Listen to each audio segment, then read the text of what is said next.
যখন শ্রমিকদেরকে ঠকানো হচ্ছে, এই ধারাটুকুন আজকে নয়, সেই প্রাচীন আমল থেকে ইসলাম পূর্ব এবং ইসলাম পরবর্তী সকল জমানায় শ্রমিকদেরকে লোভ দেখিয়ে তাদের শ্রমকে কম মূল্যে, বিনামূল্যে, দাস প্রথায় বিভিন্নভাবে ক্রয় করে শ্রমিকদেরকে ইতিহাসের রাস্তা করে নিক্ষিপ্ত করা হয়েছে। ঠিক কিনা বলেন? ইতিহাস সাক্ষী দিচ্ছে এই ভারত উপমহাদেশের 1757 সালের 6 জুন পলাশীর আম্রকাননে নবাব সিরাজউদ্দৌলাকে পরাজিত করে ইংরেজরা 190 বছর 200 বছর এই ভারতীয় উপমহাদেশ শাসন করেছে। সেই জায়গায় ইংরেজরা আমার দেশের সহজ সরল শ্রমিকদেরকে তাদের বিভিন্ন কলা কৌশলের মাধ্যমে পরাধীনতার জিঞ্জির পরিয়ে তাদের কাছ থেকে শ্রম আদায় করে নেওয়া হয়েছে। এই ভারতীয় উপমহাদেশের জনগণ গর্জে উঠেছে, ফুঁসে উঠেছে। ইংরেজ বিরোধী আন্দোলনের ফসল হিসাবে 1947 সালের 14 আগস্ট এই ভারতীয় উপমহাদেশ থেকে ইংরেজেরা বিদায় হয়েছে। ইংরেজেরা বিদায় হওয়ার পরে এই দেশের মানুষ, এই ভারতীয় উপমহাদেশের খেটে খাওয়া মানুষ, তারা আশায় বুক বেঁধেছে যে এবার বোধহয় তাদের ভাগ্য বদল হয়ে যাবে।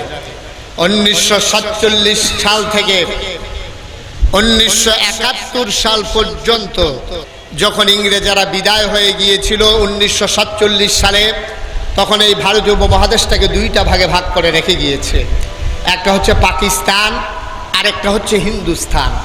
পাকিস্তানে মাঝ দিয়া একটু হিন্দুস্তান ঢুকিয়ে দেওয়া হয়েছে কলকাতাকে, আর পূর্ব পাকিস্তানকে আলাদা রাখা হয়েছে। পশ্চিম পাকিস্তানের মানুষগুলো দীর্ঘ 23 বছর যারা ক্ষমতার মসনদে আরোহণ হয়েছে, তারা এই পূর্ব পাকিস্তানের মানুষগুলোর কাছ থেকে তাদের শ্রমের বিনিময়ে তাদের কষ্টার্জিত যেই ফসল আর যেই শিল্প সামগ্রী, এইগুলা সব কিছুই পশ্চিম পাকিস্তানের মানুষগুলো স্বাদ গ্রহণ করেছে এবং ভোগের সামগ্রী হিসেবে তারা গ্রহণ করেছে। আমরা পূর্ব পাকিস্তানের মানুষগুলো মনে করেছিলাম ইংরেজ বিদায় হলে বোধহয় এই দেশের খেটে খাওয়া মানুষের ভাগ্যের বদল হয়ে যাবে।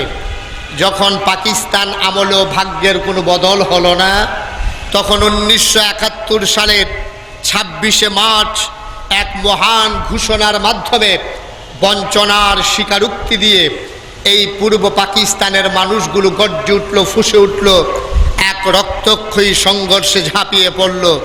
দীর্ঘ 9 মাসের রক্তক্ষয়ী সংঘর্ষের পরে পৃথিবীর মানচিত্রে হাজারো প্রাণের বিনিময়ে, হাজারো মায়ের ইজ্জত আবরুর বিনিময়ে নতুন একটি দেশের নাম পৃথিবীর মানচিত্রে জায়গা করে নিল। তার নাম হলো বাংলাদেশ। ইংরেজরা দুঃখী মানুষের মুখে হাসি ফুটাতে পারেনি।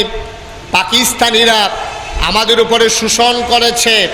1971 সাল থেকে 2014, 43 বছর ধরে কত দল ক্ষমতার পালাবদলে মসনদে আরোহণ হলো, কত ব্যক্তি ওই তৃণমূল পর্যায় থেকে ক্ষমতার সর্বোচ্চ পর্যায়ে আরোহণ করলো। আমরা দেখলাম এই 43 বছরে যারাই ক্ষমতায় এসেছে, এই শ্রমিক, এই কুলি মজুর, খেটে খাওয়া রিক্সা শ্রমিক জনতার মুখে হাসি ফুটাবে এমন শপথ গ্রহণ করে ক্ষমতায় গিয়ে দুঃখী মানুষের কথা ভুলে গেছে।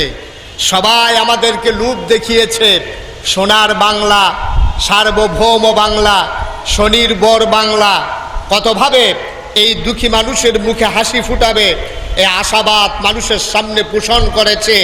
43 বছর পরে আজকে 2014 সালে এসে আমরা হিসাব মিলিয়ে দেখেছি, খেটে খাওয়া মানুষের ভোটের সেই রাজনীতি করে খেটে খাওয়া মানুষের সমর্থন নিয়ে ক্ষমতায় গিয়ে যারা বলেছে সমাজ বদলে দেবে, সমাজ বদলের বলে টু বটম সকল জায়গায় খেটে খাওয়া মানুষ আরো অধপতিত হয়েছে। যারা ক্ষমতায় গিয়েছে তাদের ভাগ্যের বদল হয়েছে, ঠিক কিনা বলে? আমরা দেখেছি এই দুঃখী মানুষের মুখে হাসি ফুটেনি, তাদের চোখের পানি মুছে দেওয়ার জন্যে কারো হাত এগিয়ে আসেনি। সকল জায়গায় আমরা দেখেছি সোনার মানুষের বদলে সোনার বাংলায় টপ টু বটম চকিদার থেকে শুরু করে উঁচু স্তর পর্যন্ত সকল জায়গায় পাওয়া গেল চিটার আর বাটপাড়ার হেডকোয়ার্টার, ঠিক কিনা বলে? সুতরাং ভাগ্যের বদল হয়নি জনতার, ভাগ্যের বদল হয়নি খেটে খাওয়া মানুষের, ভাগ্যের বদল হয়নি রিক্সা শ্রমিক জনতার, ভাগ্যের বদল হয়েছে যারা ক্ষমতার মসনদে আরোহণ করেছে তাদের ভাগ্যের বদল বলে দেওয়া হয়েছে, ভাগ্যের বদল হয়েছে। আর আমার দেশের খেটে খাওয়া মানুষগুলো নির্যাতিত, নিপীড়িত, মাঝে মাঝে স্লোগান হয়, বক্তৃতা বিবৃতি হয়, সেই রানা প্লাজার মূল হুতারা তারা ধরাছোঁয়ার বাইরেই থেকে যায়, ঠিক কিনা বলে? সুতরাং এইভাবে যদি মানুষ মুক্তি পেতে যতই চাইবে কোনোভাবেই মুক্তি পেতে পারে না।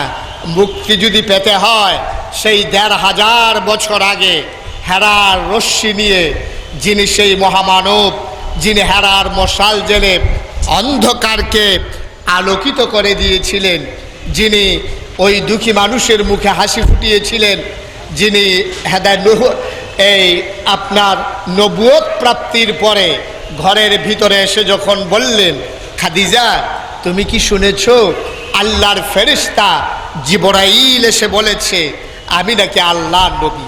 মা খাদিজা সেদিন 4টি বিষয় দিয়ে, 4টি কথা দিয়ে আমার নবীর নবুয়তকে সার্টিফাই করেছিলেন। তিনি বলেছিলেন আপনি নবী হবেন না তো নবী হবে কে? আপনি তো সেই মানুষ যিনি আত্মীয়তার সম্পর্কে ছিন্ন করেন না, আপনি তো সেই মানুষ যিনি আমানতের খেয়ানত করেন না, আপনি তো সেই মানুষ যিনি ওয়াদা খেলাফ করেন না, আপনি তো সেই মানুষ যিনি দুঃখী মানুষ হাত বাড়ালে সেই হাতকে খালি ফিরিয়ে দেন না। শিখিয়েছিলেন আমার নবীজি যখন সে ঘোড়ায় চড়েও যদি ভিক্ষুক ভিক্ষা করতে আসে তাকে তুমি খালি হাতে ফিরিয়ে দিও না। আবার তিনি বলেছিলেন ভিক্ষুকের হাতকে কাজের হাতে, কর্মীর হাতে পরিণত করে দাও। বন্ধুগণ, সেই নবী যিনি দুঃখী মানুষের মুখে হাসি ফুটিয়েছেন, সেই নবী অনুপম এক আদর্শ যিনি নিয়ে এসেছিলেন। আমরা যদি আজকে শান্তি পেতে চাই, আমরা যদি আজকে সুখ পেতে চাই, আমরা যদি আজকে ন্যায্য অধিকার পেতে চাই, গোটা পৃথিবী যখন কম্পিউটারাইজড, গোটা বিশ্বকে বলা হচ্ছে গ্লোবাল ভিলেজ, আমেরিকার সিনেট মেম্বার যখন বলছে যে রক্তে রঞ্জিত কাপড় আমেরিকার মানুষ গায়ে দেবে না, ওই বাংলাদেশে শ্রমিকদের রক্তে ভেজা কাপড় আমেরিকার মানুষ গায়ে দেবে না, এই বাংলাদেশ থেকে নেবে না। আমেরিকার সিনেট সদস্য বিজাতীয়র অনুসারী হয়ে তার মনে যখন মায়া জেগেছে, আজকে এই দেশের, এই জাতির আমরা যারা মসনদে আছি, ক্ষমতায় আরোহণ করে আছি, আমাদের যদি সেই নজর বদলে যায়, আমাদের যদি অন্তর্দৃষ্টি খুলে যায়, আমরা যদি বিশ্বাস করি ঘামের বিনিময়ে শ্রম হবে, রক্তের বিনিময়ে নয়, ঠিক কিনা বলেন? শ্রম হবে ঘামের বিনিময়ে, রক্তের বিনিময়ে কোনো শ্রম হতে পারে না, ঠিক কিনা বলেন? আমরা ঘাম বিক্রি করব, বাংলার জনতা রক্ত বিক্রি করার জন্য আমরা শ্রমিক হই নাই, ঠিক কিনা বলে? সুতরাং সেই রক্তে ভেজা কাপড় যেন আর বিদেশে রপ্তানি করা না লাগে, ঘামের ন্যায্য পাওনা আমরা যদি পেতে চাই তাইলে যেতে হবে আবার ইসলামের কাছে, সেই সুমহান আদর্শের কাছে, ঠিক কিনা বলেন? আজকে যত মানুষ যতভাবেই প্রলোভিত করুক, প্রলম্বিত করুক, যতভাবেই আপনাকে বুঝাক, আপনাকে প্রলোভন দেখাক, আপনি বিশ্বাস করেন মানব রচিত কোনো মতবাদ, মানব রচিত কোনো মতবাদ, সেই সমাজতান্ত্রিক মতবাদ বলেন, সেই পুঁজিবাদ বলেন, কোনো কিছু মানুষকে শান্তি দিতে পারে না। শান্তির একমাত্র গ্যারান্টি হচ্ছে ইসলাম, ঠিক কিনা বলেন? ইসলাম ছাড়া আগেও যখন শান্তি দেওয়া যায় নাই, এখনো শান্তি দেওয়া যাবে না। কারণ এই পুঁজিবাদ বলছে ধনী আরো ধনী হও, গরিব আস্তে আস্তে নিঃশেষ হয়ে যাও। এটাই হচ্ছে পুঁজিবাদের মূল তন্ত্র। আমি এটার উদাহরণটা এইভাবে দিয়ে থাকি। পুঁজিবাদ হচ্ছে অনেকটা এমন যে একজন হাই প্রেশারের রুগী, যার প্রেশার বেড়ে গেছে, রক্তচাপ বেড়ে গেছে। পুঁজিবাদ হচ্ছে এমন যে রক্তচাপ যার বেড়ে গেছে, রক্ত বেশি হয়ে গেছে, তার গায়ে আরো রক্ত দাও। এটা হচ্ছে পুঁজিবাদের মূল মন্ত্র। যে প্রেশার হয়ে গেছে, রক্তের কারণে সে অসুস্থ হয়ে গেছে, এখন কি তারে রক্ত দেওয়া দরকার না রক্ত খুলে নেওয়া দরকার? কথা বলেন, তাকে কি রক্ত বাড়িয়ে দেওয়া দরকার না কমিয়ে দেওয়া দরকার? যেহেতু তার রক্তচাপ বেড়ে গেছে, রক্তের পরিমাণ বেশি হয়ে গেছে, তার রক্ত কমিয়ে দেওয়া দরকার। কিন্তু আমার দেশ বলছে না, যার রক্ত বেশি হয়ে গেছে তার গায়ে আরো রক্ত দাও। আর যে অসহায় দুস্থ মানবতা রাস্তার কিনারে পড়ে আছে, রক্ত শূন্যতা, তার কাছে তাকে কি রক্ত দেওয়া দরকার নাকি রক্ত খুলে নেওয়া দরকার? রক্ত দেওয়া দরকার। কিন্তু আমার দেশ সেই গরিব মানুষের কাছ থেকে আরো রক্ত চুষে নিচ্ছে, আর যার গায়ে রক্ত বেশি তার গায়ে আরো রক্ত ঢুকিয়ে দেওয়া হচ্ছে। ইসলাম বলছে না, ইসলাম বলছে এইটা ব্যবস্থা করা যাবে না। ইসলাম বলছে যার রক্ত বেশি হয়ে গেছে তার রক্ত খুলে নাও। অর্থাৎ যার সম্পদ বেশি হয়ে গেছে তার সম্পদ যাকাতের মাধ্যমে তার থেকে আদায় করে নাও। বলেন সুবহানাল্লাহ। আর যেই অসহায় মানুষ যার রক্ত শূন্যতা দেখা দিয়েছে, সেই যাকাতের টাকাগুলো রক্ত শূন্য মানুষের মাঝে, অর্থাৎ সম্পদের যার স্বল্পতা, তাদের মাঝে সেই সম্পদ বন্টন করে দাও। পুঁজিবাদ বলছে রক্তওয়ালাকে আরো রক্ত দাও, যার মাঝে রক্ত নাই তার থেকে চুষে নাও। ইসলাম বলছে যার মাঝে রক্ত বেশি হয়ে গেছে, অর্থাৎ সম্পদ যার বেশি, তার কাছ থেকে যাকাত হিসেবে তার সেই টাকাগুলো আদায় করে নাও। আর যে রক্ত শূন্য রাস্তার কিনারে পড়ে আছে, যাকাতের টাকা তাদের মাঝে বন্টন করে দাও। বলেন সুবহানাল্লাহ। আমরা সেই সম্পর্কে অনেক কথা শুনেছি। আমরা শ্রমিকের মর্যাদা সম্পর্কে আমরা আমার পূর্ববর্তী বক্তা গুরুত্বপূর্ণ বক্তব্য রেখেছেন। আমি ওভারঅল সবার জন্যে কিছু কথা বলতে চাই, যেগুলো আমার জন্য দরকার এবং আপনাদের জন্য দরকার। ভূমিকাতে আপনাদেরকে সচেতন হওয়ার জন্য, সজাগ থাকার জন্য, ন্যায্য অধিকার বুঝে নেওয়ার জন্য প্রেক্ষাপট আপনাদের সামনে তুলে ধরলাম। আমি গত 20 ফেব্রুয়ারি বন্দরটিলা দারুস সালাম জামে মসজিদ প্রাঙ্গণে মাহফিলে যারা ইসলামের বিরোধিতা করবে তাদের চিত্র তুলে ধরেছিলাম। আমি তুলে ধরেছিলাম ইসলামের বিরোধিতা করার কারণে তাদের পরিণতি কি হয়। আজকে আমি আপনাদের সামনে তুলে ধরতে চাই ইসলামের পক্ষে থাকার কারণে আল্লাহ তাদেরকে কেমন করে পুরস্কৃত করেন এবং তাদের চরিত্র কেমন, সেখান থেকে আমাদের কি শিক্ষা গ্রহণ করা দরকার, সেই সম্পর্কে আজকের আলোচনা। ওয়ামা তাওফিকি ইল্লা বিল্লাহ। আল্লাহ যেন কবুল করে, সবাই পড়ে আমিন। আমি সেদিন বলেছিলাম ইসলামের দুশ্মনী করার যারা করলো তাদের জন্য কেমন অধপতন, কেমন ধ্বংস তাদের। আর আজকে আমি তুলে ধরবো যারা ইসলাম মানলো, সে শ্রমিক হোক, সে কৃষক হোক, সে খেটে খাওয়া মানুষ হোক, সে দিন মজুর হোক, রিক্সাওয়ালা হোক, আর সে যেই হোক, তার মর্যাদা আল্লাহর দরবারে কেমন, সেই সম্পর্কে আমি ইনশাআল্লাহ কথা তুলে ধরছি। সবাইকে মনোযোগের সাথে একান্ত নিবিষ্ট মনে কথা শোনার জন্যে বিনীতভাবে অনুরোধ করছি। আল্লাহ যেন কবুল করে, সবাই পড়ে আমিন। বন্ধুগণ, ইসলাম যখন আসলো, নবীজি যখন দ্বীনের দাওয়াত দিতে শুরু করলেন, রেজাল্টটা কি দাঁড়ালো? মরুপ্রান্তর দিয়ে, ধুধু মরুভূমির মাঝ দিয়ে, গুধুলি লগ্ন সন্ধ্যাবেলায় আলো আধো, আলো অন্ধকার, যে কোনো সময় ডুবে যেতে পারে সূর্য, এমন সময় একজন যুবক মরুপ্রান্তর দিয়ে হেঁটে যাচ্ছে। সামনে তাকিয়ে দেখলো একজন বৃদ্ধা মহিলা, নাকে ফুল, কানে দুল, গলায় মালা, হাতে বালা, স্বর্ণ মুদ্রা, অলঙ্কারাদি গায়ে পরিধান করে মহিলাটা একা একা দুধু মরুভূমি পাড়ি দিচ্ছে। যুবক ওই মহিলার সামনে গিয়ে দাঁড়ালেন, বললেন, ও মহিলা, তোমার এত বড় সাহস যে এই রকম দুধু মরু প্রান্তর দিয়ে এই গুধুলি লগ্নে সন্ধ্যাবেলায় তুমি রাস্তা পাড়ি দিচ্ছ, তোমার কি ভয় করে না যে ডাকাত যদি তোমার উপরে ঝাঁপিয়ে পড়ে? তোমার যেমন করে স্বর্ণালঙ্কার তুমি পরে আছো, তোমার কি মোটেও ভয় নেই? মহিলা বলতেছে, হ্যাঁ অবশ্যই আমার ভয় আছে। আমার ভয় নাই? কে বলছে? আমার কলিজার ভিতরে দুরু দুরু ভয়। কই কিসের ভয় তোমার? যদি ভয় থাকতো তাইলে একা একা তোমার অভিভাবক শূন্য তুমি কেমন করে পথ পাড়ি দাও? মহিলা মুচকি হেসে বলে, আমার ভয় তো আমাকে নিয়ে না, আমার ভয় তোমাকে নিয়ে। যুবক বলতেছে, রসিকতা করছো? আমি যুবক মানুষ, আমাকে নিয়ে তোমার ভয় পাওয়ার কি আছে? আমার কাছে টাকা পয়সা কিছুই নাই, ডাকাত ধরলো আমার কাছ থেকে কিছুই নিতে পারবে না। তোমার কাছে তো অনেক স্বর্ণালঙ্কার স্বর্ণ মুদ্রা, ডাকাত ধরলে তোমার কাছ থেকে অনেক কিছু নিয়ে যেতে পারবে।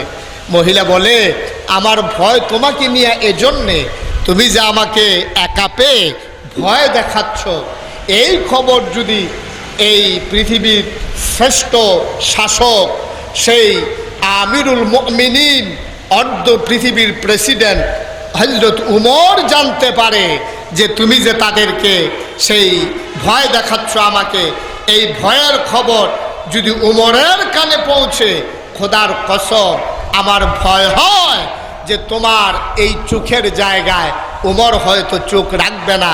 কেন তুমি আমার দিকে চোখ তুলে তাকালে? আমার বড়ই ভয় হয় যে তোমার এই চোখগুলো হয়তো হযরত আমিরুল মুমিনিন হযরত উমর উপড়ে ফেলবেন। কেন তুমি আমাকে ভয় দেখালে? সেটা হলো ইসলামের সুমহান আদর্শের এক অনুপম চিত্র। বন্ধুগণ, এই ছিল ইসলাম। আর সেই উমরের জামানায় কেমন করে উমর এই পৃথিবীকে সুন্দর করে সাজালেন এবং উমরকে আল্লাহ কতটুকুন মর্যাদা দিলেন, আমরা সেই সম্পর্কে আস্তে আস্তে আগাতে চাই। আল্লাহ যেন তৌফিক দান করে, সবাই পড়ে আমিন। শুরুতেই আমি বলতে চাই, এই পৃথিবীতে মানুষ হয়ে গেছে দুই প্রকার। দ্বীনের দাওয়াত দেওয়ার পরে আল্লাহ তাবারক ওয়া তাআলা মানুষকে দুই প্রকারে পরিণত করে দিয়েছেন। একদল হয়ে গেছে আল্লাহওয়ালা, আরেক দল হয়ে গেছে শয়তানওয়ালা। একদল হয়ে গেছে ফেরেশতার চাইতে উত্তম, আরেক দল হয়ে গেছে জানোয়ারের চাইতে খারাপ। একদল হয়ে গেছে জান্নাতি, আরেক দল হয়ে গেছে জাহান্নামী। একদল হয়ে গেছে জানে, আরেক দল হয়ে গেছে জানে না। আল্লাহ দুই দলের মর্যাদা কখনো সমান করে না। আমার আল্লাহ রাব্বুল আলামিন কোরআনুল কারীমে কত সুন্দর করে ওয়াজ করে দিলেন। আমার আল্লাহ বলেন, কুল হাল ইয়াস্তাবিল্লাযীনা ইয়ালামুনা ওয়াল্লাযীনা লা ইয়ালামুন। হে রাসূল, আপনি বলে দেন, যারা জানে যারা জানে না, দুই দল কখনো সমান হতে পারে না। আর যারা জান্নাতি আর যারা জাহান্নামী, তারাও দুই দল কখনো সমান নয়। লা ইয়াস্তাবি আসহাবুন নার ওয়া আসহাবুল জান্নাহ। যারা জান্নাতি আর যারা জাহান্নামী, তারাও দুই দল কোনোদিন সমান হতে পারে না। একদল হয়ে গেল ফেরেশতার চাইতে উত্তম, আরেক দল হয়ে গেল জানোয়ারের চাইতে খারাপ। দুই দল কখনো সমান হতে পারে না। আল্লাহ কয়, একদল হয়ে গেল ফেরেশতার চাইতে উত্তম। ওরা কারা? ওরা রাদিয়াল্লাহু আনহুম ওয়া রাদু আনহুম। তাদের ব্যাপারে আল্লাহ খুশি, আল্লাহর ব্যাপারে তারা খুশি। আরেক দল হয়ে গেল জানোয়ারের চাইতে খারাপ।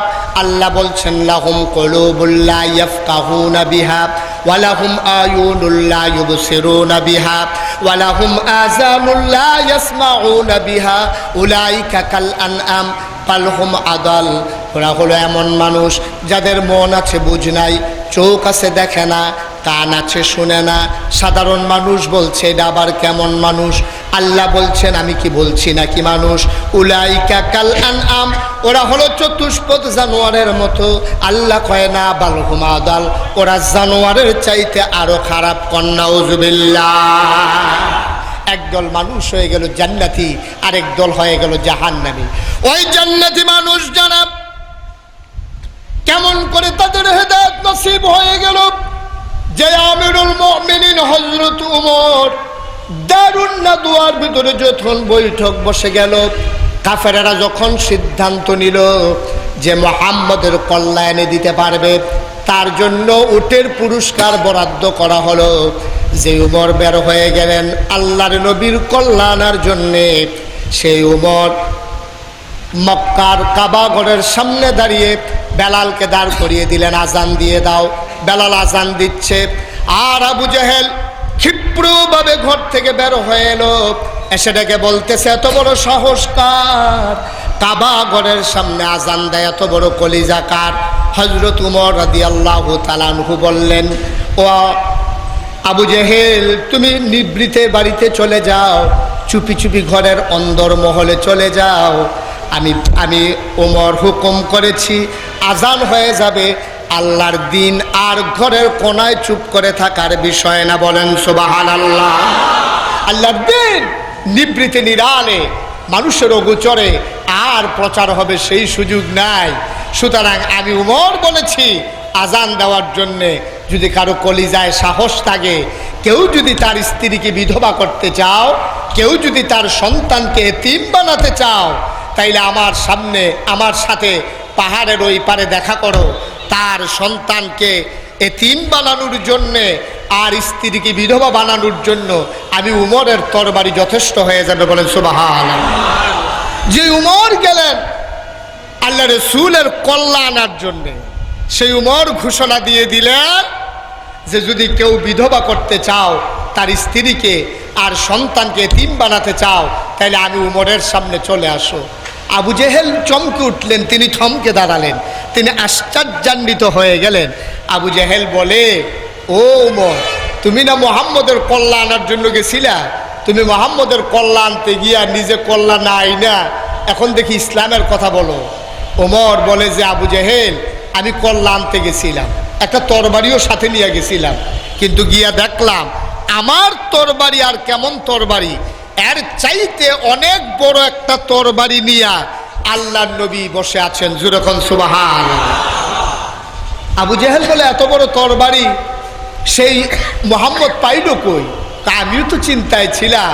সে তো যখন আল্লাহ রাসূল সেই তরবারিটা আমার কল্লার ভিতরে ফেলে দিলেন, আমার ঘাড়ের ভিতরে যখন রাখলেন, সেই তরবারির আঘাতে আমি মুহাম্মদের কল্লা আনবো দূরের কথা, আমি উমরের কল্লা ওই ইসলামের জন্য আল্লাহর দরবার ওয়াকফ হয়ে গেছে। যেরকম সুবহানাল্লাহ।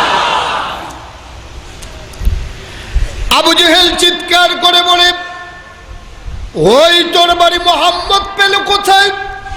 ওই তরবারি নিয়েই তো সকল আন্দোলন, ওই তরবারি নিয়েই তো সকল গুঞ্জরণ, ওই তরবারি নিয়েই তো মহাবিপ্লব শুরু হয়ে গেছে। ওই তরবারি কেমন তরবারি?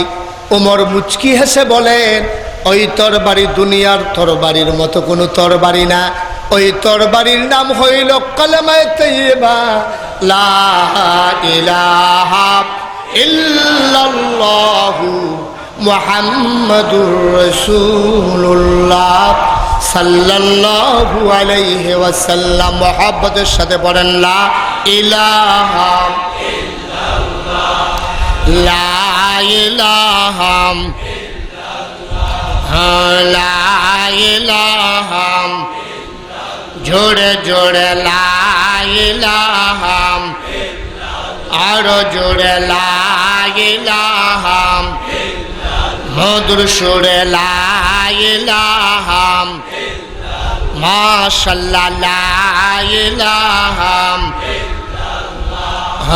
লা ইলাহা, লা ইলাহা, আসমান জমিন গায়রুল্লাহ, পাহাড় পর্বত গায়রুল, আসমান জমিন গায়রুল, পাহাড় পর্বত গায়রুল, শুধু তুমি মাবুদ আল্লাহ, লা ইলাহা, জোরে জোরে লা ইলাহা, আরো জোরে লা ইলাহা, মধুর সুরে লা ইলাহা, মাশাআল্লাহ লা ইলাহা, লা ইলাহা, লা মাবুদা ইল্লাল্লাহ, লা মাশুকা ইল্লাল্লাহ, লা মাবুদা ইল্লাল্লাহ, লা মাশুকাম জোরে জোরে লা ইলাহা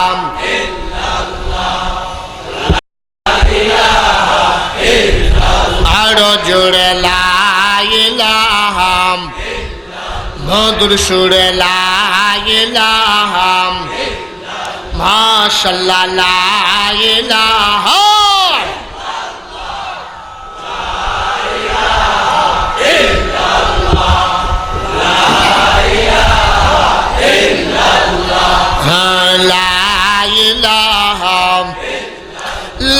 مقصودا إلا الله لا موجودا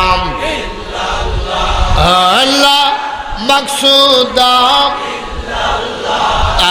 لا موجودا جوڑے جوڑے لا إله اور جوڑے لا إله مدر شور لا إله মাশাআল্লাহ লা ইলাহা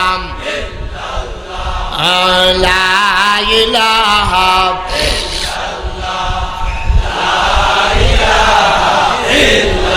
লা ইলাহা ইল্লাল্লাহু মুহাম্মাদুর রাসূলুল্লাহ সাল্লাল্লাহু আলাইহি ওয়াসাল্লাম। সবাই পড়ি আলহামদুলিল্লাহ, আরো জোরে পড়ি আলহামদুলিল্লাহ। কষ্ট হয়, আলোচনা চলবে ইনশাআল্লাহ। সবাই পড়ি আমিন, জোরে পড়ি আমিন।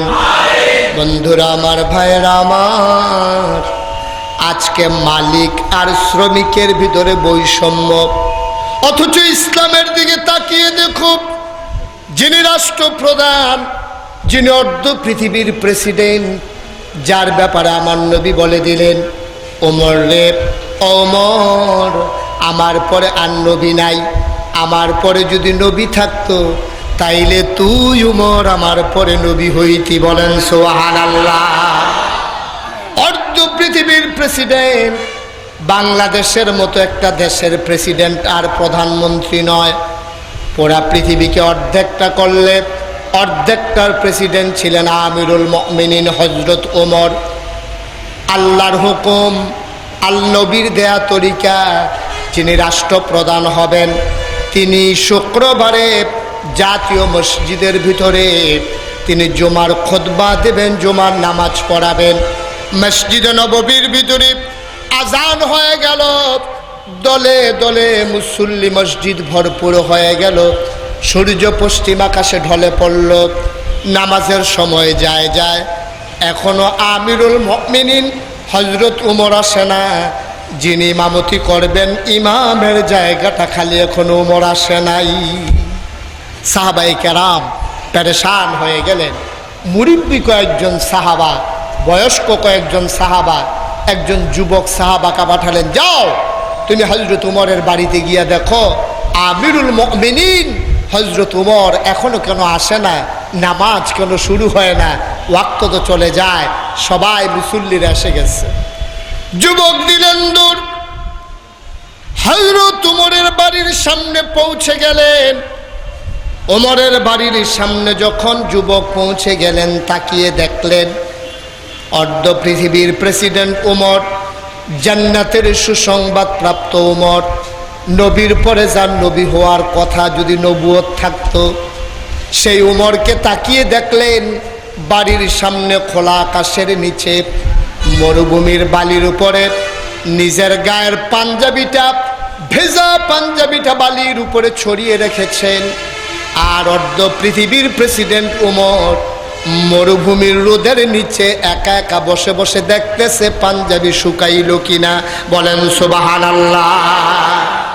যুবক গিয়ে সালাম দিলেন। ওমর বললেন, যুবক কেন এসেছো? বলতেছে, সবাই পেরেশান হয়ে গেছে, নামাজের ওয়াক্ত যায়, আপনি এখনো আসেন নাই, ঘটনা কি? আপনাকে নেওয়ার জন্য আমি এসেছি। হযরত ওমর মুচকি হেসে দিয়ে বলে, যুবক তুমি যাও, আমার পাঞ্জাবিটা ময়লা হয়ে গিয়েছিল, এটা ধুয়ে দিয়েছিলাম, শুকাইতে দেরি হয়ে গেছে বলে আমি জুমার নামাজে যেতে দেরি হয়ে গেছে, পাঞ্জাবি শুকিয়ে গেছে, যাও বলো আমি আসতেছি, আর দেরি করা লাগবে না। সুবহানাল্লাহ বলবেন না?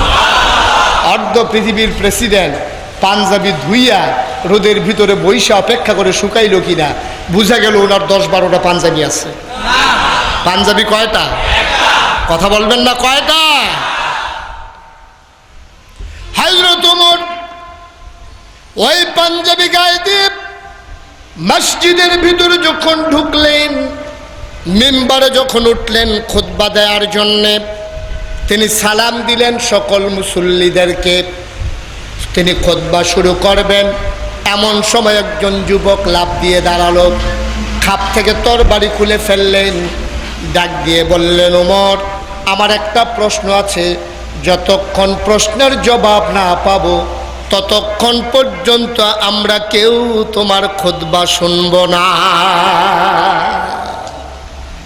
জান্নাতের সুসংবাদ প্রাপ্ত ওমর, অর্ধ পৃথিবীর প্রেসিডেন্ট ওমর, নবী যার ব্যাপারে বলেছেন যে নবুয়তের দরজা খোলা থাকলে আমি ওমর নবী হতাম, সেই ওমরের সামনে দাঁড়াইয়া একজন অখ্যাত যুবক, নাম পরিচয়হীন যুবক বলতেছে, ওমর আমরা আপনার কেউ খুতবা শুনবো না, একটা প্রশ্ন আছে, যতক্ষণ প্রশ্নের জবাব না পাবো ততক্ষণ আমরা খুতবা শুনবো না। সুবহানাল্লাহ বলবেন না?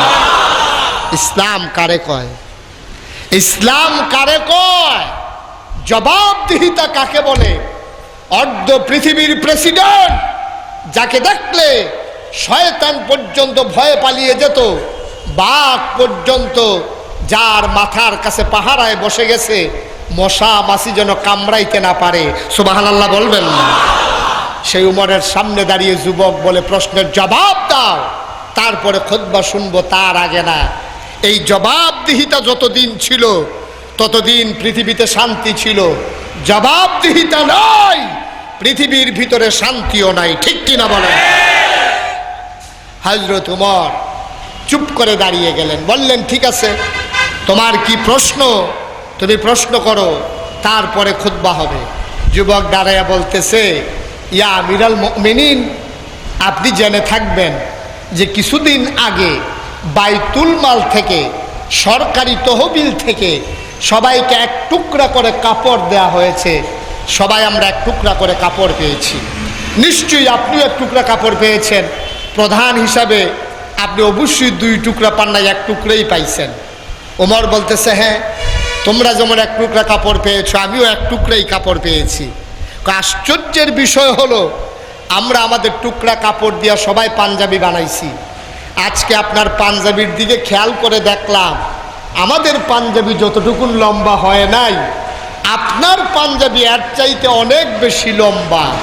সুতরাং আমার আশঙ্কা হয়, আমার যুবকের মনে প্রশ্ন জাগে, আপনি কি ক্ষমতা দেখাইয়া কাপড় একটু বেশি নিয়েছেন, নাইলে আপনার পাঞ্জাবি এত লম্বা হইল কেমনে? সুবহানাল্লাহ বলবেন? আপনার পাঞ্জাবি তো এত লম্বা হওয়ার কথা না, আমার পাঞ্জাবি, আমাদের কারো পাঞ্জাবি এত লম্বা হয় নাই, আপনার পাঞ্জাবি এত লম্বা, এত প্রলম্বিত, এটা হলো কিভাবে?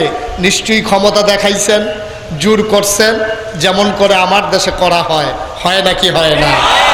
আমার দেশে সব জায়গায় একেবারে টপ টু বটম, একেবারে নিচু পর্যায় থেকে কোথাও জবাবদিহিতা তো নাই।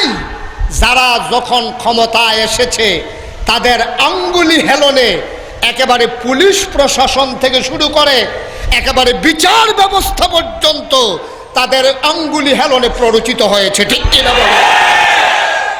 কারণ হচ্ছে একটাই, সেখানে জবাবদিহিতা নাই। আর উমর রাদিয়াল্লাহু তাআলা আনহুর মতো মানুষের সামনে দাঁড়িয়ে হাজারো মানুষের সামনে প্রশ্ন করে ফেলেছে, পাঞ্জাবি লম্বা হলো কেমনে? ওমর চুপ মেরে গেলেন। ওমর কোনো জবাব দিচ্ছেন না। উমরের ছেলের নাম হলো আব্দুল্লাহ ইবনে উমর। আব্দুল্লাহ ইবনে উমর সেই মসজিদের মুসল্লি ছিলেন। আব্দুল্লাহ ইবনে উমর দাঁড়ালেন, দাঁড়াইয়া বললেন, ভাইয়েরা, আমার আব্বার পাঞ্জাবি লম্বা হইল কেমনে, এটা আপনারা জানতে চেয়েছেন। এই প্রশ্নের জবাব কি আব্বাই দেওয়া লাগবে নাকি আমি দিলেও চলবে? সবাই বলল যে আমাদের জবাবের দরকার।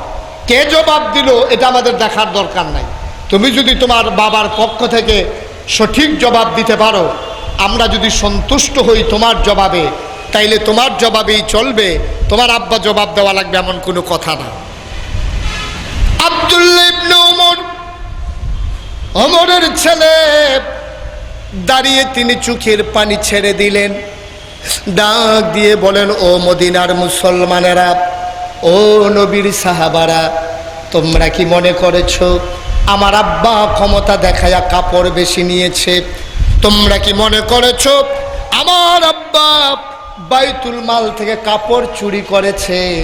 খোদার কসম দিয়ে বলি, আমার আব্বা সম্পর্কে আমার ধারণা আছে, আমার আব্বা এমন মানুষ না, তিনি ক্ষমতা দেখাইয়া কাপড় বেশি নেন নাই, তিনি কাপড়ও চুরি করতে পারেন না। মদিনার সাহাবারা বলে, সাফাই গাওয়ার দরকার নাই, কেমন করে লম্বা পাঞ্জাবি হলো ওই জবাব দাও। আবার আব্দুল্লাহ ইবনে ওমর চোখের পানি ছেড়ে দিয়ে বলে, ও মদিনার মুসলমানেরা, কিছুদিন আগে যখন কাপড় বন্টন করা হলো, আব্বা পাইছে এক টুকরা কাপড় আর আমি পেয়েছি এক টুকরা কাপড়, আমার আগের পাঞ্জাবিটা ছিঁড়ে যায় নাই।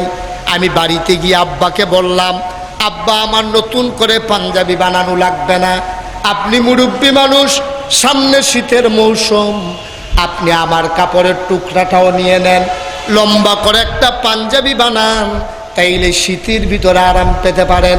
আমি আমার কাপড়ের টুকরাটা আমার আব্বাকে দিয়ে দেওয়ার কারণে দুই টুকরা কাপড় জোড়া লাগাইয়া আমার আব্বা যখন পাঞ্জাবি বানিয়েছে, এই জন্য আমার আব্বার পাঞ্জাবি লম্বা হইছে, আমার আব্বা পাঞ্জাবির কাপড় চুরি করে নাই। বলেন সুবহানাল্লাহ। এটার নাম হলো ইসলাম, এটার নাম হচ্ছে ইসলাম। আমরা ইসলাম কোথায় আর আমরা কোথায়? ইসলাম থেকে আমরা কত দূরে? শান্তি তালাশ করো, এত সোজা শান্তি? ইসলামের পতাকা তলে ঐক্যবদ্ধ হয়ে যাও, খোদার কসম শান্তির হিল্লুল, শান্তির সুবাতাস সবার গায়ে লাগতে বাধ্য, ঠিক কিনা বলে?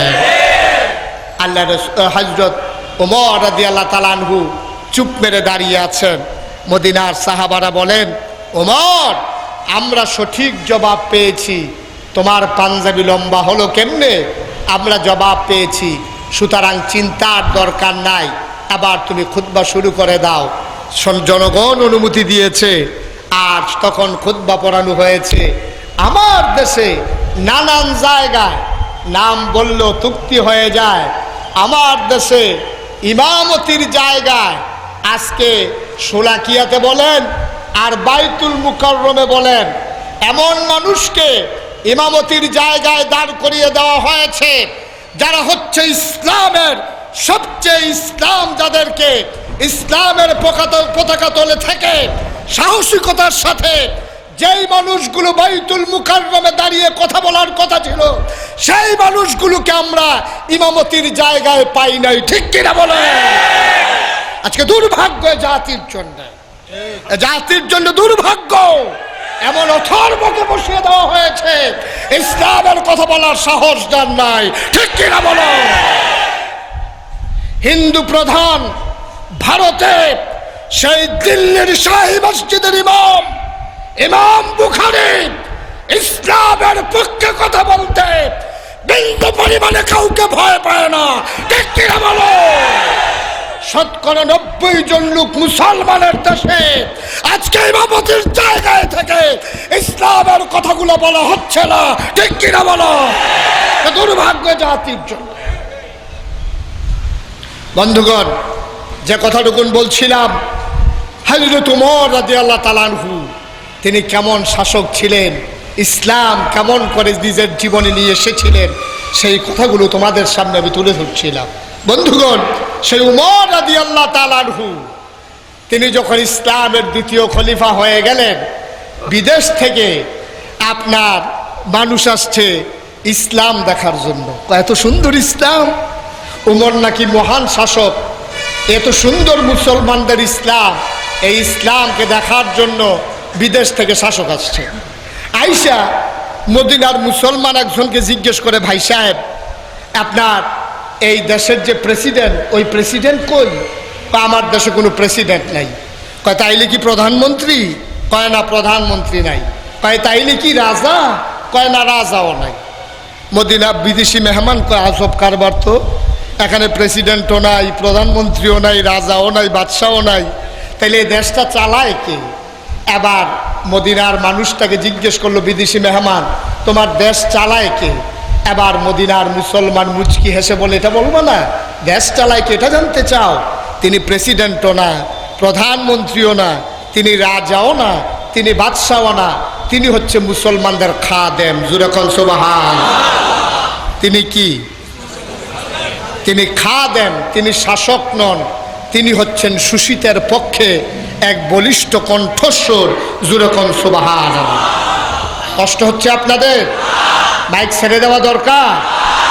আর সামান্য সময়, বেশি না, দেখতে দেখতে প্রায় 11:30 মতো বেজে গেছে। ঘড়ির দিকে তাকাইলে ওয়াজ শোনা যাবে না, ঘড়ির দিকে তাকাইলে ওয়াজ শোনা যাবে না, ওয়াজ চলবে ওয়াজের গতিতে, ঠিক কিনা বলে? ঘড়ির দিকে তাকানোর সময় নাই। সবাই পড়ি আমিন। এই আমি তো চলবে আমিও বলি, কিন্তু যখন মানুষ উঠে যায় তখন মনে হয় চলবে না, নাকি? সবাই পড়ি আমিন। বন্ধুগণ, যে কথাটুকুন বলছিলাম, ওই বিদেশি মেহমান বলছে তোমার দেশে বাদশাও নাই, রাজাও নাই, প্রধানমন্ত্রীও নাই, প্রেসিডেন্টও নাই, তাইলে তোমার দেশ চালায় যে সে কে? কয় আমাদের খাদেম। কই বুঝলাম তোমাদের খাদেম, তার রাজপ্রাসাদটা কই? আমাদের দেশে যেমন বঙ্গভবন আছে, আমেরিকাতে যেমন হোয়াইট হাউস আছে, এই রকম তোমাদের যিনি এই প্রধান খাদেম, তার রাজপ্রাসাদ কই? কই বুঝলাম না। কয় আরে উনি থাকে কোথায়? কয়টা বললেই তো হয়, এত কথা ঘুরেইয়া বলার দরকার কি? কয় উনার থাকার ঘর খুঁজতেছো? কয় হ্যাঁ। আবার মদিনার মুসলমান আঙ্গুল দিয়ে দেখাই দিলেন, ওই যে ঘরটা দেখা যায় এইটাতে আমাদের উমর থাকে। ওই বিদেশি মেহমান তাকায়া দেখে মাটির ওয়াল করা, খেজুর পাতার ছাউনি দেওয়া একটা ঘর। সুবহানাল্লাহ বলবেন না? বিদেশি মেহমান আশ্চর্যান্বিত হয়ে গেলেন। তিনি বললেন, বলে কি? অর্ধ পৃথিবীর প্রেসিডেন্ট, তার ঘর হলো মাটির ওয়াল করা, খেজুর পাতার ছাউনি দেওয়া, এই ঘরে তোমাদের উমর ঘুমায়? কয় হ্যাঁ, এই ঘরেই উমর থাকে। কয় তাইলে তার স্পেশাল ফোর্স, সিকিউরিটি গার্ড, আগে পিছে যারা হুইসেল দিয়ে রাস্তা ক্লিয়ার করে, ওরা কোথায়? কয় বুঝলাম না। কয় আর ওর পাহারাদার, বডিগার্ড। কয় আজব কারবার তো, তুমি বিদেশি মেহমান মুখী দিয়া যা আসে তাই বলো দেখি, আমাদের উমরকে কারা পাহারা দেয় ওদের কি চিনতে চাও? কয় হ্যাঁ। এবার মদিনার মুসলমান ডাক দিয়ে কয়, তোমার বড় সাহস, তোমার মুখে যা আসে তুমি তাই বলো, এবার বলো আমার উমরের ওই যারা bodyguard, special force, security guard, তুমি জানো না আমাদের উমর কেমন উমর? তারে বডিগার্ড লাগবে দূরের কথা, তার স্পেশাল ফোর্স, তার সিকিউরিটি গার্ড লাগবে দূরের কথা। আমরা যখন ঘুমিয়ে পড়ি, মাঝরাত যখন হয়ে যায়, নিথর নিস্তব্ধ হয়ে যায় গোটা পৃথিবী, বেওয়ারিশ কুকুরগুলো পর্যন্ত যখন নিরিবিলিতে ঘুমিয়ে পড়ে, তখন মদিনার মানুষ যদি কখনো জেগে উঠে দেখতে পায় একটা মানুষ ঘুমায় না, একটা মানুষ অজপাড়া গায়ে নিবৃত পল্লীতে ওই রাস্তায় রাস্তায় ঘুরে ঘুরে পাহারা দেয়, কে খায় কে খায় না, কে ঘুমায় কে ঘুমায় না,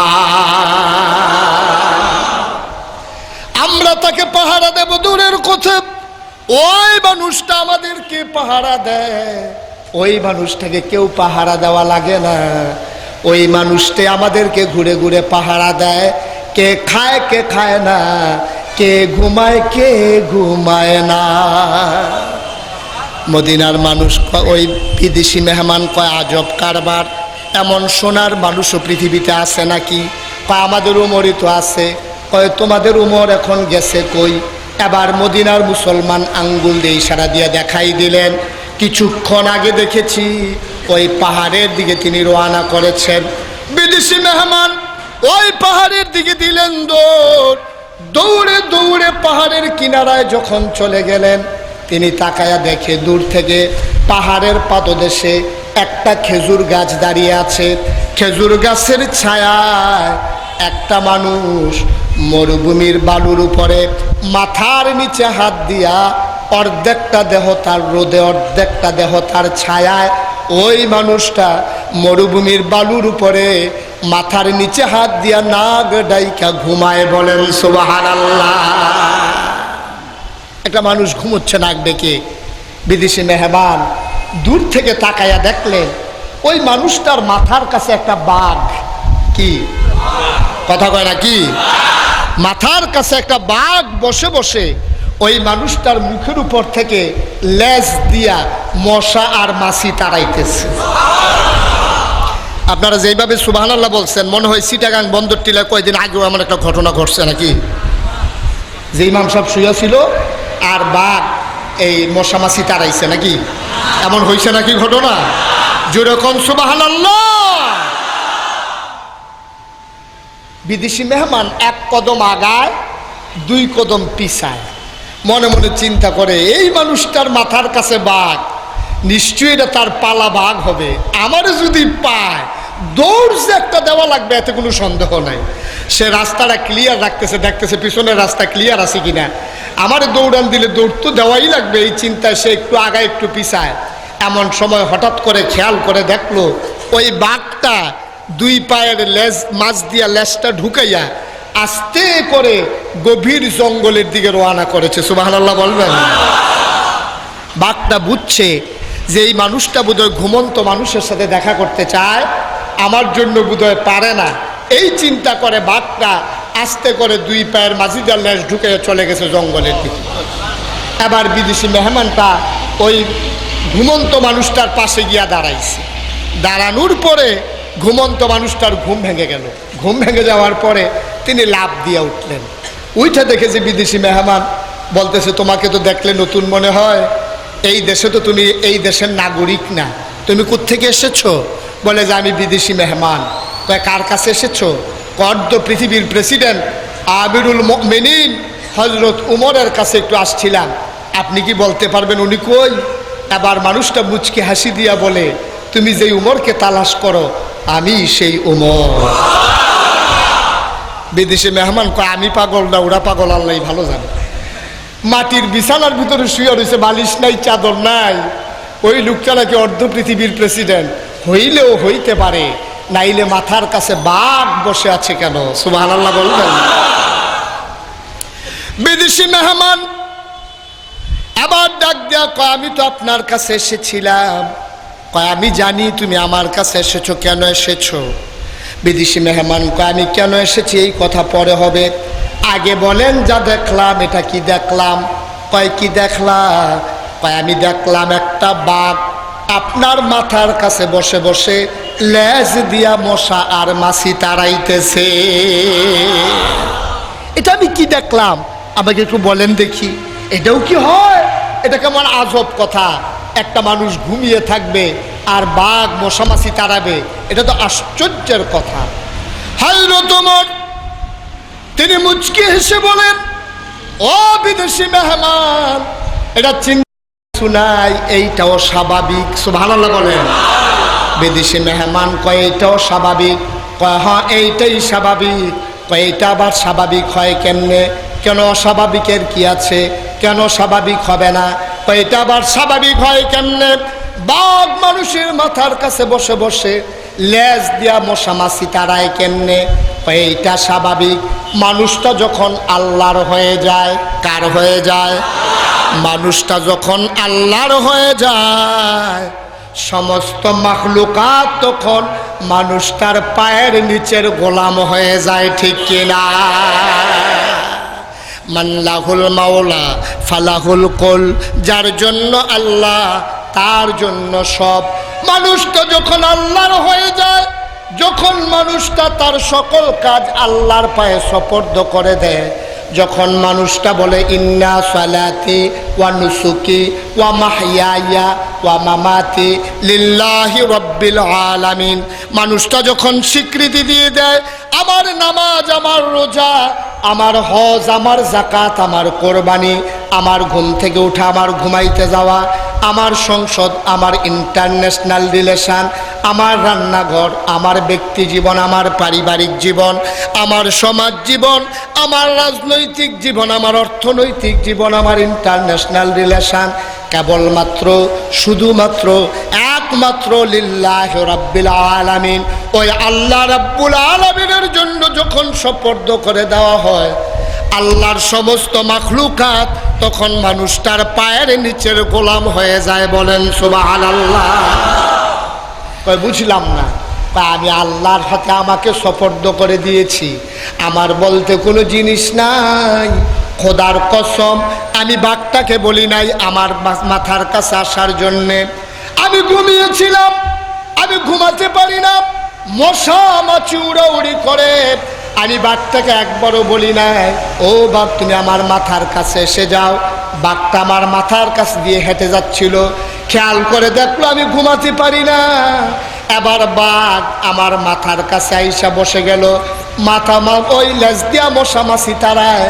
আর আমারে যেন ডাইকা কয় উমর তুমি নাক ডেকে ঘুমাও, আমি বাঘ তোমার পাহারায় বসে গেলাম। ঘটনাটা কারণটা কি? ওমর বলে গত রাত্রে আমি ঘুমাইতে পারি নাই। কয় কি ঘটনা ঘটলো যেই কারণে তুমি ঘুমাইতে পারো না?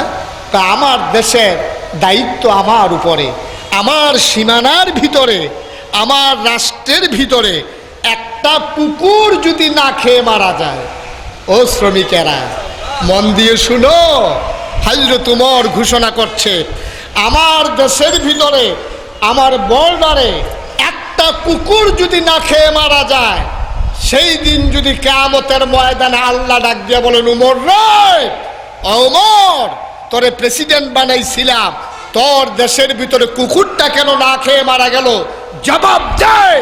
সেই দিন আমি কি জবাব দেব এই চিন্তায় আমি উমর রাতের বেলা ঘুমাইতে পারি না। জোরে কোন সুবহানাল্লাহ।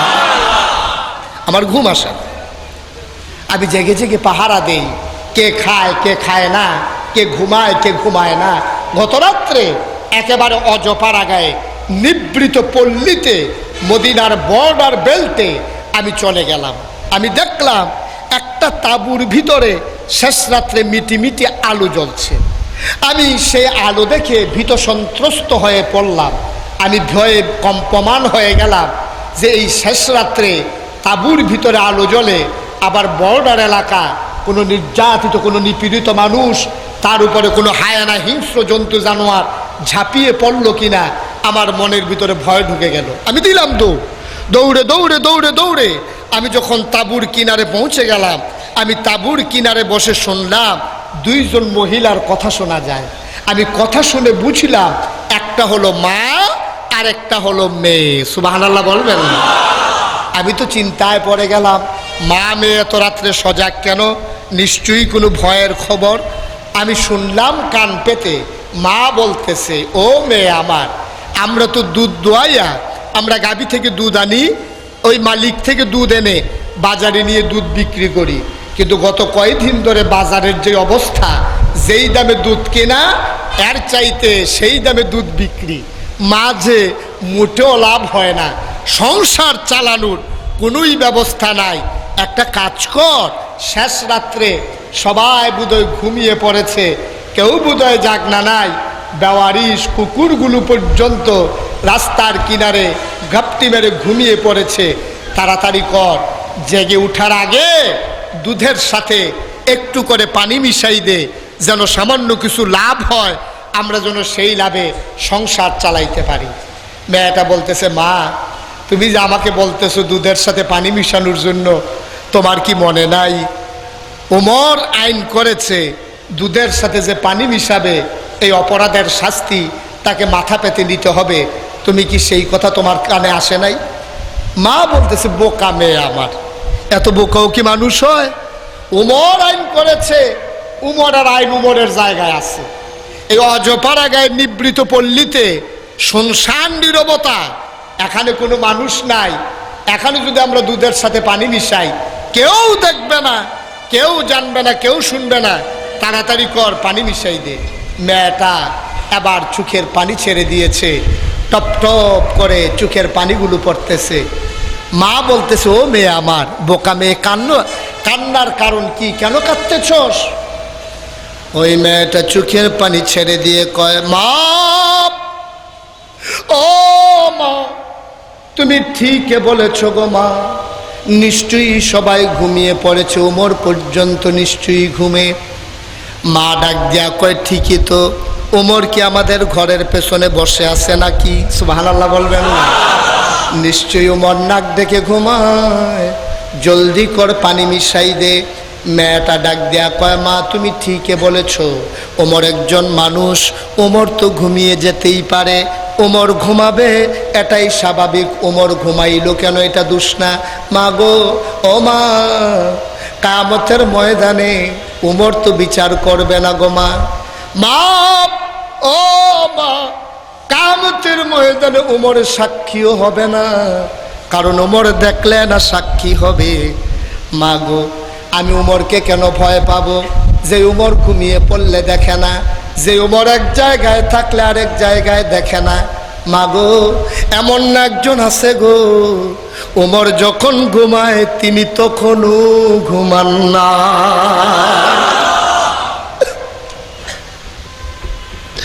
মা, মা, ও মা, এমন একজন আছে গো, হুয়াল হাইয়ুল কাইয়ুম, তিনি চিরঞ্জীব, তিনি চিরস্থায়ী। লা তাখুযুহু সিনাতুন ওয়ালা নাওম, ঘুম তো দূরের কথা, ঘুমের আগে তন্দ্রা যাকে স্পর্শ করতে পারে না। ও মা, তুমি যতই বলো ওমর নাই, যিনি সব জায়গায় দেখেন, সব কিছু শুনেন।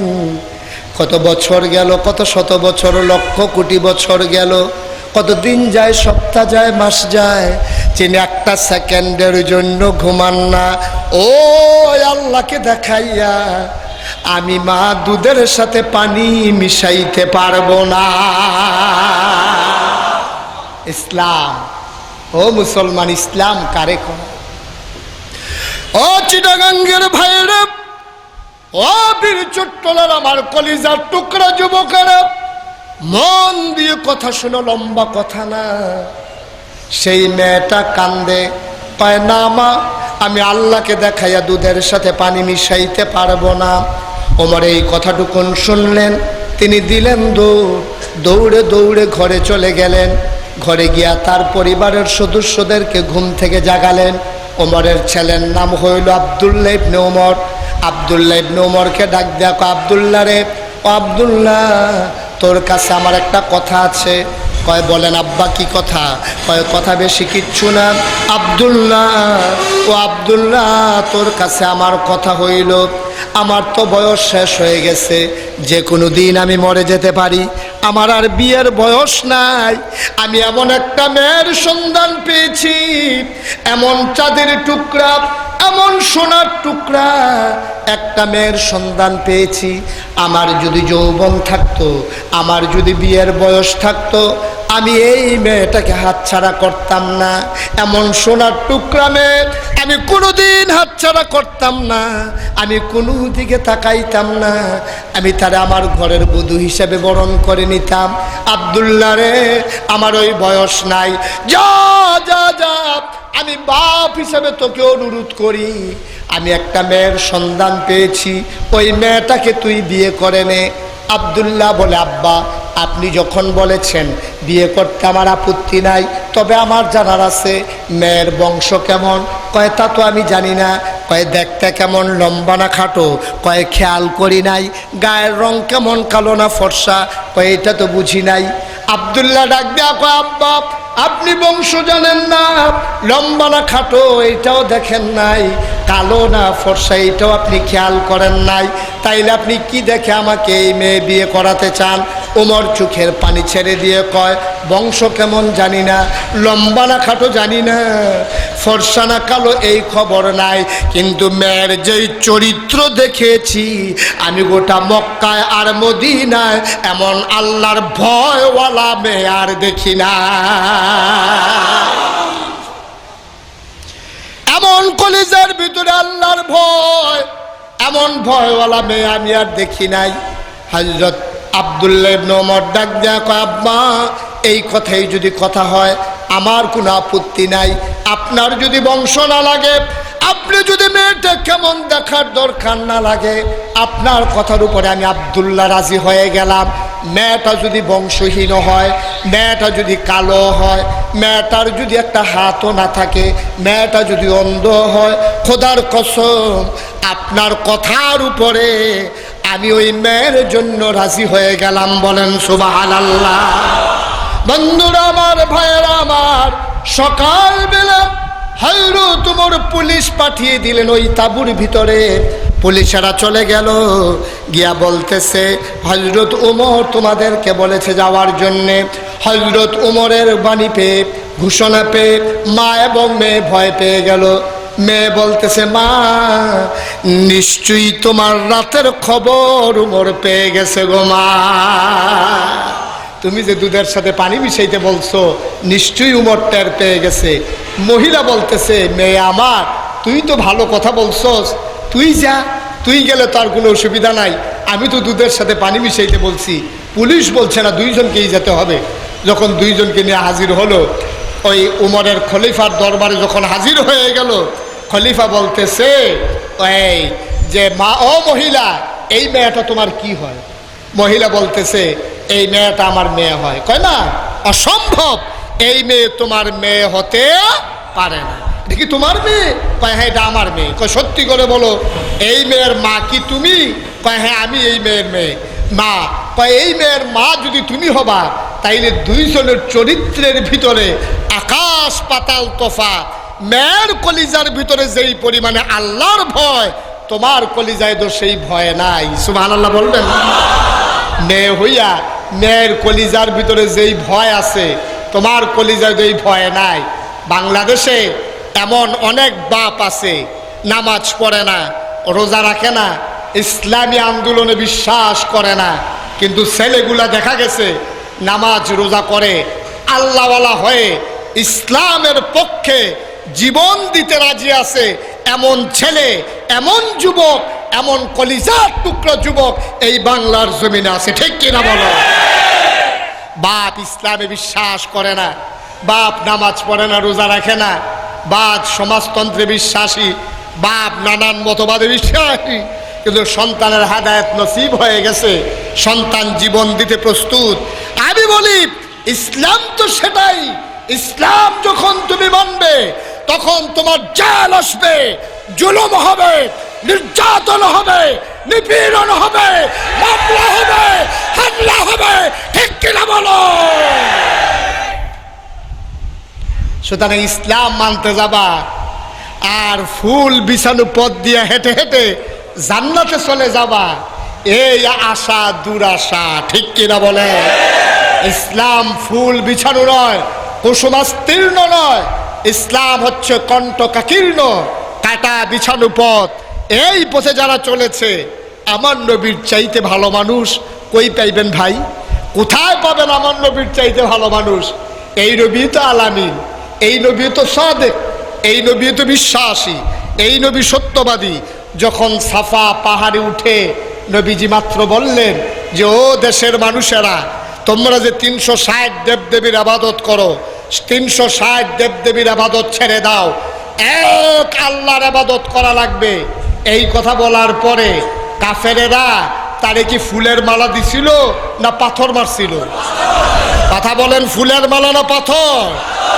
আজকে এই বাংলাদেশে বলতে কষ্ট লাগে, কলিজা ফেটে যায়। এই বাংলাদেশে ইসলামের লাইসেন্সদারি, ইসলামের ধারক বাহক দাবিদার এই দেশের একদল পীর মাশায়েখ ইসলামের উপরে যখন চরম আঘাত আসে, তখনও তারা নিশ্চুপ খানকায় বসে বসে জিকির করে। ঠিক কিনা বলো? আমি বলতে চাই, যারা ইসলামের উপরে জুলুম আসার পরে, যারা খানকায় বসে বসে জিকির আর ওই মুরিদের কাছ থেকে শুধু হাতিয়া টোকায়, তারা ইসলামের বন্ধু নয়, তারা ইসলামের দুশমন।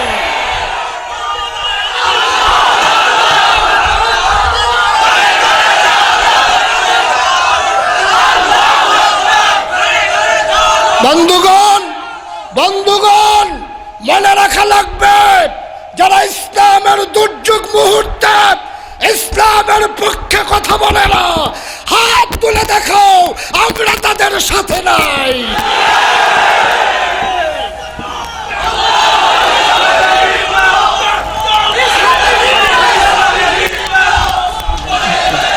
বন্ধুগণ বন্ধুগণ কথা মনে রাখা লাগবে, আমরা ইসলামের পক্ষে ছিলাম, আমরা ইসলামের পক্ষে আছি। যত জেল জুলুম মামলা হামলা, ইসলাম থেকে আমরা দূরে সরে যাব না। কথা যেন মনে থাকে, কথা থেকে দূরে সরে যাওয়ার কোনো সুযোগ নাই। সবাই পড়ে আমিন, জুড়ে পড়ে আমিন। আল্লাহ রাব্বুল আলামিন আমাদেরকে কবুল করেন, সবাই পড়ে আমিন। বন্ধুগণ, যে কথাটুকুন বলছিলাম, হযরত ওমর যখন দেখে বললেন, ও মেয়ে আমার, এই মেয়ের যেই কলিজার ভিতরে আল্লাহর প্রতি বিশ্বাস, তুমি মা হইয়া তোমার প্রতি তো এই বিশ্বাস নাই, আল্লাহর প্রতি বিশ্বাস নাই, কারণটা কি? মহিলা চুপ করে আছে। ওমর বলতেছে, ও মহিলা, তোমাকে খবর দিয়ে এনেছি এই জন্যে যে তোমার মেয়েটার চরিত্রের খবর শুনে আমি কালকে সব কিছু শুনেছি, আমি সব কিছু দেখেছি। আমি শোনার পরে আমার কলিজার ভিতরে একটা ভয় জন্মেছে, এই সোনার টুকরা মেয়েটাকে আমি কোন পাত্রে পাত্রস্থ করব, আমি সারাটা রাত ভেবেছি। তুমি যদি অনুমতি দাও তাইলে আমি তার একটা বিবাহের ব্যবস্থা করতে চাই। মহিলা বলতেছি, আমিরুল মুমিনিন, আপনি হচ্ছেন আমাদের প্রেসিডেন্ট, আপনি হচ্ছেন আমাদের অভিভাবক, আপনি হচ্ছেন আমাদের রাহবার, আপনি হচ্ছেন আমাদের নেতা, আপনি হচ্ছেন আমাদের আমির, আপনি আমার মেয়ের জন্য যেখানে সুপাত্রস্থ করবেন আমার আপত্তি নাই।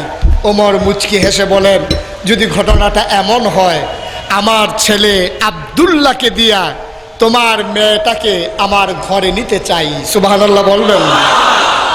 বন্ধুগণ, হিসাব মিলিয়ে দেখেন ইসলাম কারে কয়। ওমর বংশের দিকে তাকান নাই, দুধ দোয়ানো মহিলা, দুধ দোয়ানো মহিলা ওই মেয়ের কন্যাকে অর্ধ পৃথিবীর প্রেসিডেন্ট আমিরুল মুমিনিন, জান্নাতের সুসংবাদ প্রাপ্ত মানুষ উমর, তিনি বেছে নিলেন নিজের সন্তানের জন্যে। সুবহানাল্লাহ বলবেন না? এটার নাম হলো ইসলাম। আমরা এই ইসলামের পতাকা তলে সবাই থাকতে চাই। সবাই রাজি আছেন? আমি গর্বিত, আমি অভিভূত, আমি মুগ্ধ।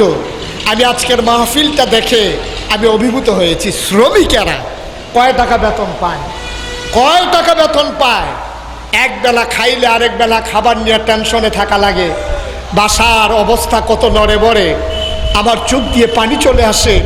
এই শ্রমিকদের দুঃখের খবরগুলো যখন পত্রিকায় আসে, টেলিভিশনের পর্দায় তাদের করুণ কাহিনীগুলো যখন সচিত্র প্রতিবেদন হয়ে আমাদের সামনে আসে, তখন কলিজা ফেটে যায়। আমি যখন আজকে চিটাগংয়ের মাহফিলে রওনা করেছি, আমার ঘর থেকেও বলা হলো যে শ্রমিকেরা মাহফিল করবে, কেমন করে তারা টাকা যোগান দিল, টাকা পাইল কই ওরা? আমি অভিভূত হয়েছি, আমি মুগ্ধ হয়েছি। আমি আপনাদেরকে, এই শ্রমিকদেরকে স্যালুট দিচ্ছি, আমি সালাম দিচ্ছি। আজকের মাহফিলকে আমি হৃদয়ের মণিকুঠায় এমন করে জায়গা করে রেখে দিয়েছি। অনেক আগে একটা কথা পড়েছিলাম, the best and the most beautiful things in this world can not be seen or even touched, the must be felt with the heart. পৃথিবীতে এমন অনেক জিনিস আছে যেগুলো না যায় ধরা, না যায় ছোঁয়া, উপলব্ধি করতে হয় হৃদয় দিয়ে। আজকের এই আয়োজন, আজকের এই শ্রমিকদের আয়োজনকে আমি আমার হৃদয়ের মণিকুঠায় রেখে দিলাম। আমি ভাষার ফ্রেমে আবদ্ধ করলাম না, আমি ফুলের মালা দিয়ে তাদেরকে খাটো করলাম না। আমি শুধু তাদের জন্য এই দোয়া করব, আল্লাহ যেন তাদের এই যাজা কিয়ামতের ময়দানে দিয়ে দেন। সবাই বলি আমিন। আমি শুনেছি কর্তৃপক্ষ, বিশেষ করে মাহফিলের যারা আয়োজন করেছে, তাদের অনেকের কাছে অনেকে দোয়ার প্রার্থী হয়েছেন। এই শ্রমিকদের অনেকেরই মা নাই, অনেকেরই বাবা নাই, অনেক কষ্ট করে এই শ্রমিকেরা মায়ের বাবার জন্যে এখান থেকে কাজ করে টাকা পাঠায়। তারা মায়ের জন্য দোয়া চায়, বাবার জন্য দোয়া চায়। আমরা একটা লুক উঠবেন না, সবাই মিলে আমরা সবার মায়ের জন্য, বাবার জন্য দোয়া করব। দরকার আছে নাকি নাই? আমরা শ্রমের মাঝে অনেক নামাজ কাজা হয়ে যায়, শ্রমের মাঝে অনেক নাফরমানি হয়ে যায়। আমরা সবাই মিলে মাফ চাইব। আমরা এখন সবাই মিলে দোয়া করব। অনেকের মা নাই, বাবা নাই, অনেকেই আমি গুনাহগার আসার পরে অনেকেই দোয়ার প্রার্থী হয়েছেন। আমরা সবাই মিলে দোয়া করি দোয়ার আগে সবাই মিলে তাওবা করি। সবাই আমার সাথে পড়েন, আউযু বিল্লাহি মিনাশ শাইতানির রাজিম, বিসমিল্লাহির রহমানির রহিম, আস্তাগফিরুল্লাহ রাব্বি মিন কুল্লি যামবি ওয়া আতুবু ইলাইহি লা হাওলা ওয়ালা কুওয়াতা ইল্লা বিল্লাহিল আলিয়্যিল আযীম। হে আল্লাহ, হে আল্লাহ, হে আল্লাহ, ইচ্ছায় অনিচ্ছায় প্রকাশ্যে গোপনে শয়তানের কুমন্ত্রণায় পড়ে, নফসের তাড়নায় পড়ে জীবনে যত গুনাহ করেছি, কবিরা সগীরা শিরক বেদাত সমস্ত গুনাহ থেকে খালেস অন্তরে তওবা করতেছি। হে আল্লাহ, হে আল্লাহ, হে আল্লাহ, আমার গুনাহ মাফ করে দাও, আমার তওবা কবুল করে নাও। আশহাদু আল্লা ইলাহা ইল্লাল্লাহু ওয়াহদাহু লা শারীকা লাহু ওয়া আশহাদু আন্না সাইয়্যিদানা হাবিবানা মাওলানা মুহাম্মাদান আবদুহু ওয়া রাসূলুহু সাল্লাল্লাহু আলাইহি ওয়াসাল্লাম। আমিন, আমিন, আমিন। আমরা সবাই মিলে সবাই দোয়া করব। আমি নিজেও দোয়ার প্রার্থী। আগামী 6 তারিখ অথবা 7 তারিখ মে মাসের ইনশাআল্লাহ উমরাতে যাব। আমি সবার জন্য দোয়ার প্রার্থী এবং আমি নিজের জন্য দোয়ার প্রার্থী। আমি সেই জায়গায় গিয়ে আপনাদের কথা মনে করে আল্লাহ যেন আমাকে দোয়া করার সুযোগ দান করে দেয়। সবাই পড়ি আমিন। আমি আপনাদের জন্য দোয়া কবুলের জায়গাগুলোতে গিয়ে গিয়ে ইনশাআল্লাহ আমি দোয়া করে দেব। আল্লাহ যেন আপনাদের কথা আমার মনে করিয়ে দেন, আর আমিও যেন সহি সালামতে উমরার সকল কষ্টকর কাজগুলো আল্লাহ যেন সহি সালামতে করার তৌফিক দান করেন। এজন্য আমি আপনাদের কাছে দোয়ার প্রার্থী। আপনারা আমার জন্য দোয়া করবেন, আমিও ইনশাআল্লাহ সে জায়গায় গিয়ে আপনাদের জন্য দোয়া করব। আল্লাহুম্মা আমিন। রব্বানা যালামনা আনফুসানা ওয়া ইল্লাম তাগফির লানা ওয়া তারহামনা লানাকুনান্না মিনাল খাসিরিন। রব্বানা আতিনা ফিদ দুনিয়া হাসানাতাও ওয়া ফিল আখিরাতি হাসানাতাও ওয়া কিনা আযাবান নার। আয় আল্লাহ তাআলা, তোমার কুদরতি পায়ে ধরে ভিক্ষা চাই।